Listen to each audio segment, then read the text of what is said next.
ये कहानी है दुनिया के सबसे ज्यादा ताकतवर इस्लामी मुल्क की कि जो कभी दुनिया का सबसे बड़ा मुल्क हुआ करता था। इस मुल्क का नाम सूडान है और कभी ये अफ्रीका का सबसे ज्यादा रकबे वाला मुल्क माना जाता था। इसका रकबा तकरीबन 25.5 लाख मुरब्बा किलोमीटर पर मुश्तमिल था, लेकिन 2011 में ये टूट कर दो ममालिक में तकसीम हो गया। शुमाली हिस्से का नाम रिपब्लिक ऑफ सूडान रखा गया, जबकि जनूबी हिस्से को रिपब्लिक ऑफ साउथ सूडान से जाना जाता है। साउथ या जनूबी सूडान 21वीं सदी में आजाद होने वाला अभी तक का आखिरी और सबसे बड़ा मुल्क है। एक दहाई पहले इस इस्लामी मुल्क सूडान के टूटने की वजह क्या बनी थी? क्या इस तकसीम में तेल और मजहब का भी कोई किरदार था? बरतानिया का इस तकसीम में क्या रोल रहा था? और क्या अब भी दोनों ममालिक के दरमियान कोई तनाज़ा बाकी है? इन सब सवालों के इंतहाई दिलचस्प जवाब आज की इस वीडियो में हम आपको बताने जा रहे हैं, मगर उससे पहले आपने कमेंट सेक्शन में यह जरूर बता देना है कि आपके नजदीक दुनिया का सबसे ज्यादा ताकतवर इस्लामी मुल्क आज कौन सा है। कमेंट सेक्शन में अपनी कीमती राय का इजहार जरूर कीजिएगा। मैं हूं शकील हैदर और आप देख रहे हैं आपका मोस्ट फेवरेट चैनल भगर नेटवर्क वीडियोस। नाजरीन ग्रामी, सूडान की तकसीम होने की तारीख 9 आबादियाती निजाम से मिलती है, जब 19वीं सदी के अवाइल में सूडान मिस्र के कंट्रोल में था। सदी के आखिरी सालों में मिस्र के एक बरतानवी कॉलोनी बन जाने के बाद 1899 में सूडान को एक कंडोमिनियम यानी एक ऐसी रियासत का दर्जा दिया गया जिस पर बरतानिया और मिस्र मिलकर हुकूमत करते थे। उस दौर में सूडान के शुमाल में अरब मुसलमान अक्सरियत में थे, जबकि जनूबी सूडान में अक्सरियत गैर मुस्लिम अफ्रीकी कबाइल की थी। कंडोमिनियम का दर्जा दिए जाने के बाद शुमाली सूडान ने बरतानवी राज को जल्द ही तस्लीम भी कर लिया, जबकि जनूब में बरतानिया को शदीद मज़ाहमत का सामना करना पड़ा और जहां बरतानिया की ज्यादातर तवानाई इस मज़ाहमत को कुचलने में ही मसरूफ हुई। एक ही मुल्क के दो मुख्तलिफ हिस्सों में अलग अलग तरह के रिस्पॉन्स की वजह से नौ आबादियाती ताकत ने यहाँ हुकूमत भी मुख्तलिफ अंदाज में की। शुमाल में चूंकि मज़ाहमत कम थी, लिहाजा बरतानिया यहाँ मॉडर्नाइजेशन में ज्यादा दिलचस्पी ले रहा था और इंफ्रास्ट्रक्चर वगैरह की तामीर भी अच्छी खासी हुई। जनूब में बरतानिया ने किसी किस्म का इंफ्रास्ट्रक्चर वगैरह तामीर नहीं किया, बल्कि बमुश्किल हालात को ही कंट्रोल किए जा रहे थे।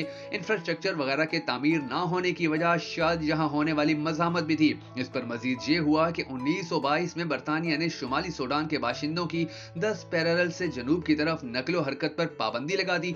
ऐसे ही जनूबी सूडान बाशिंदों की पैरेलल से शुमाल की तरफ नकलो हरकत पर पाबंदी लगा दी गई। इस तरह की पाबंदियों के बाद शुमाली और जनूबी सूडान के दरमियान दूरियां बढ़ने लगी। बाज मौर्रखीन के मुताबिक इन पाबंदियों का एक मकसद इस्लामी नजरियात को मजीद जनूब की तरफ फैलने से रोकना था। इसके साथ ही जनूबी सूडान में क्रिश्चियन मशीनरीज मकामी अफ्रीकी कबाइल का मजहब तब्दील करने में भी मसरूफ अमल थे।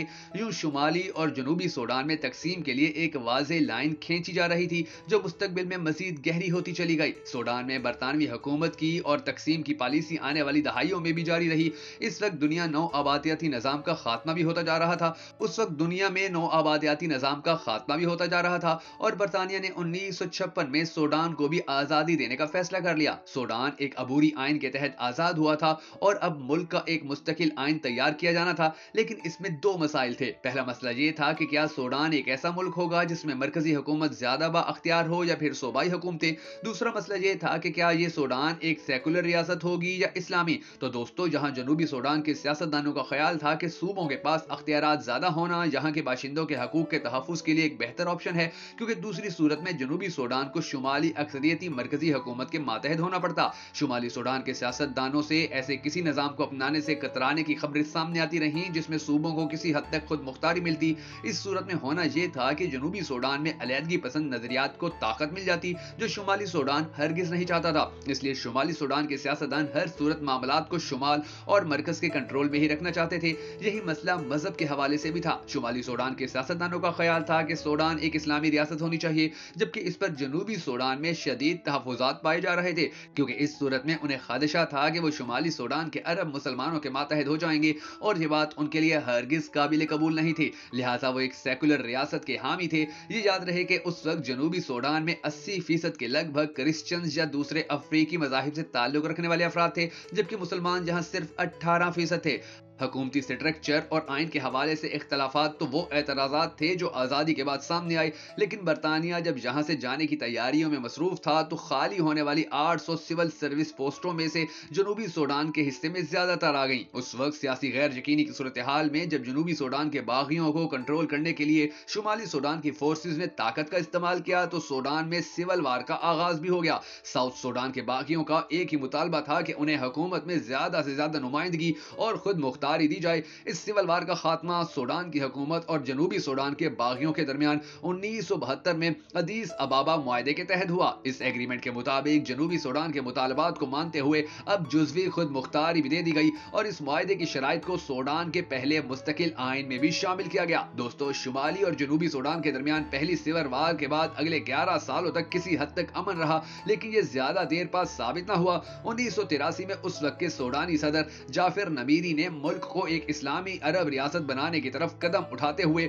پورے سوڈان میں شریعہ لا کا نفاذ کر دیا اور جنوبی سوڈان کی خود مختاری کو بھی ختم کر دیا گیا۔ اس کے فوراً بعد جنوبی سوڈان کے علیحدگی پسندوں اور شمالی سوڈان کی فورسز کے درمیان دوسری سول وار کا آغاز ہو گیا۔ نمیری کے ان اقدامات کا سوڈان کو اسلامی ریاست بنانے کے علاوہ ایک دوسرا مقصد بھی تھا۔ سوڈان چونکہ تیل کی دولت سے مالا مال ملک تھا، لیکن اس کا 75% جنوبی سوڈان میں تھا، لہٰذا وہ ملک کے اس جنوبی حصے کو کبھی ہاتھ سے جانے نہیں دینا چاہتے تھے۔ نمیری کے بعد آنے والے صدور نے بھی جنوبی سوڈان کے حوالے سے نمیری کی پالیسیز کو جاری رکھا اور یہ سول وار 2 دہائیوں تک جاری رہی۔ اس جنگ میں تقریباً 2 ملین کے قریب افراد جان سے گئے، جبکہ 4 ملین شہریوں کو ہجرت کرنا پڑی۔ افریقہ کی سب سے لمبے عرصے تک چلنے والی اس سول وار کا خاتمہ کینیا 2005 میں کمپریہنسو پیس ایگریمنٹ کے تحت ہوا۔ معاہدے کے مطابق سوڈان نے اب جنوبی سوڈان کو خود مختاری دینے کا فیصلہ کر لیا تھا۔ یہ بھی طے پایا کہ جنوبی سوڈان کے شہریوں کو 6 سال بعد 2011 میں ایک ریفرینڈم کے ذریعے اس بات کا اختیار دیا جائے گا کہ وہ سوڈان کے ساتھ رہنا چاہتے ہیں یا ایک علیحدہ ملک بنانا چاہتے ہیں۔ معاہدے کے مطابق اگلے 6 سالوں میں دفاع اور خارجہ امور کے علاوہ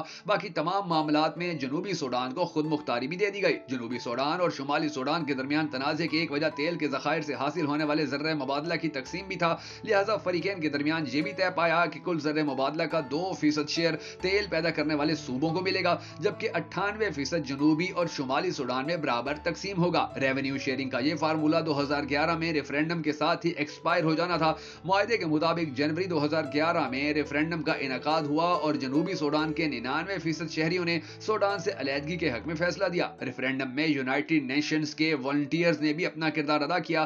ریفرینڈم کے 6 ماہ بعد 9 جولائی 2011 کو جنوبی سوڈان دنیا کے نقشے پر ایک الگ ملک کے طور پر وجود میں آ گیا اور سوڈان کے 2 حصے ہو گئے۔ جنوبی سوڈان کا رقبہ 6,44,000 مربع کلومیٹر ہے۔ تقسیم کے وقت اس کی آبادی 1,10,00,000 افراد پر مشتمل تھی، جس میں 60% کرسچینز، 33% لوگ اینیمسٹ بلیف رکھتے تھے، جبکہ 7% مسلمان بھی تھے۔ اس کے مقابلے میں سوڈان کا رقبہ 18,61,000 مربع کلومیٹر ہے، جبکہ آبادی 4.5 کروڑ کے لگ بھگ تھی، جس میں سے 80% مسلمان اور باقی 20% دوسرے مذاہب سے تعلق رکھنے والے لوگ تھے۔ دوستو، دونوں ممالک کی علیحدگی کے باوجود اب بھی کئی ایسے مسائل جو حل طلب ہیں۔ ان میں سب سے بڑا مسئلہ اب ایک ہی ملکیت کی متعلق ہے۔ یہ سوڈان اور جنوبی سوڈان کے بارڈر پر 4,000 مربع کلومیٹر کا ایک علاقہ ہے جہاں 2011 میں ہونے والا ریفرینڈم ملتوی ہو گیا تھا۔ اس علاقے میں تیل کے ذخائر بڑے مقدار میں موجود ہیں۔ اس علاقے میں ریفرینڈم کے ملتوی ہونے کی وجہ ووٹرز کی اہلیت کے حوالے سے اختلافات ہیں۔